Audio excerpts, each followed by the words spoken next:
مغرباً صلی علی رسول زکوٰۃ کے مسائل۔ اگر کوئی شخص صاحب نصاب تھا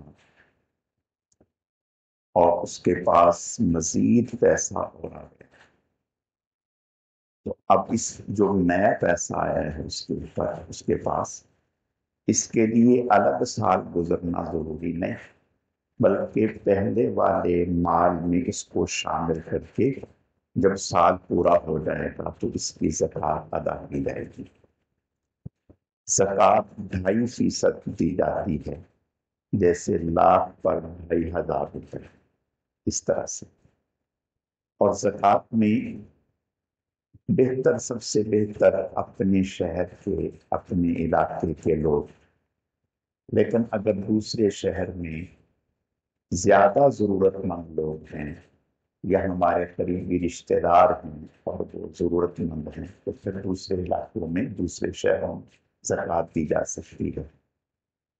اگر آدمی نے اپنی ضرورت کے لیے پیسے جمع کر رہا تھا، مثلاً فریج نہیں ہے گھر میں، اور سامان نہیں ہے، بیڈ نہیں ہے، اب وہ پیسے جمع کر رہا تھا اور جمع کرتے کرتے اتنی رقم ہو گئی کہ وہ صاحب نصاب ہو گیا اور اس پر سال گزر گیا، تو چیزیں خریدی ہوں یا نہ خریدی ہوں اس سے ان پیسوں پر زکوٰۃ دینی پڑے۔ یا مثلا کسی نے حج کے لیے پیسے جمع کیے کہ میں حج کروں گا، اب وہ رقم اتنی ہو گئی کہ نصاب کی مقدار کو پہنچ گئی اور اس پر سال بھی گزر گیا،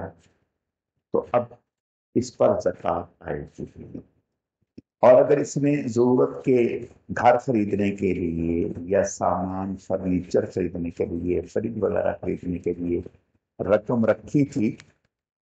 اب سال پورا نہیں ہوا تھا کہ اس نے وہ چیزیں خرید لی، پھر زکوٰۃ نہیں ہے۔ اور اگر کسی کے پاس سال بھر کے قریب رقم رہی، سال پورا ہونے سے مہینہ پہلے وہ پوری رقم خرچ ہو گئی، یہ پوری خرچ نہیں ہوئی، نصاب سے کم ہو گئی، تو اب اس پر زکوٰۃ نہیں ہے۔ اگر کسی آدمی نے زکوٰۃ ادا کرنے کی نیت سے پیسے الگ کر کے رکھے تھے کہ میں اس سے زکوٰۃ ادا کروں گا، یہ زکوٰۃ کے پیسے ہیں، وہ اتفاق ایسا ہو گیا کہ وہ پیسے چوری ہو گئے یا اور کسی طرح سے ضائع ہو گئے، تو اس کو دوبارہ زکوٰۃ دینی پڑے، یا وہ پیسے رکھ کے بھول گیا پھر بھی زکوٰۃ دینی پڑے گی اسے، یا جو پیسے الگ کر کے رکھے تھے اس میں سے کچھ پیسے زکوٰۃ کے طور پر دے دیے اور کچھ ابھی باقی تھے کہ وہ ضائع ہو گئے، چوری ہو گئے، تو ایسی صورت میں زکوٰۃ دینی پڑے گی۔ اور اگر اس پر سال پورا ہو گیا اور اس نے ابھی زکوٰۃ دینی تھی، اللہ نہ کرے کوئی ایسا حادثہ ہو گیا کہ اس کا پورا مال ہی ضائع ہو گیا، تو اب زکوٰۃ معاف ہو گئی، اب زکوٰۃ نہیں دیں گے۔ اگر اس نے پورا مال ہی صدقہ اور خیرات کر دیا تب بھی اب اس پر زکوٰۃ نہیں، زکوٰۃ ادا ہو گئی۔ لیکن اگر اس نے اپنا مال خود ضائع کیے ہے، ہلاک کیے ہے، تو اب اسے زکوٰۃ دینی ہوگی۔ زکوٰۃ کی رقم سے اگر غریبوں کو دسترخوان لگا دیا، جیسے آج کل مشہور ہے دسترخوان فلاں کا فلاں کا فلاں کا، تو دسترخوان لگایا اور زکوٰۃ کے پیسوں سے اس کے اوپر غریبوں کو روٹی کھلا رہا ہے، لوگ آ رہے ہیں کھا کھا کے جا رہے ہیں، تو زکوٰۃ ادا نہیں ہوئی۔ ہاں، اگر کھانا جو ہے وہ ان غریبوں کے حوالے کر دیا جاتا کہ بھئی یہ تمہارا کھانا ہے، خود کھاؤ، کسی کو کھلاؤ، بیچ دو، جو مرضی کرو، یہ آپ کا ہے، پھر زکوٰۃ ادا ہو جاتی۔ اسی طرح جو ہمیں گورنمنٹ ملازمین کو ریٹائرڈ ہونے پر پرائیویٹ فنڈ ملتا ہے، وہ جب فنڈ مل جائے پھر اس کے اوپر سال گزر جائے تو پھر اس کی زکوٰۃ ادا کریں۔ اور اس سے پہلے زکوٰۃ میں اللہ رب العزت سمجھنے کی عمل کرنے کی توفیق عطا فرمائے۔ الحمدللہ رب العالمین المصطفی والصلاة والسلام على سید المرسلین اللهم صل على محمد النبی الأمي وعلى آلہ واصحابہ وبارک وسلم۔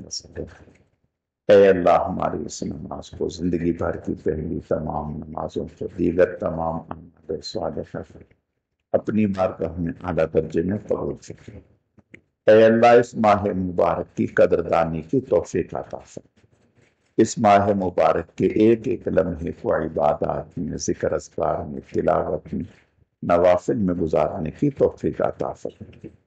اے اللہ اس ماہ مبارک میں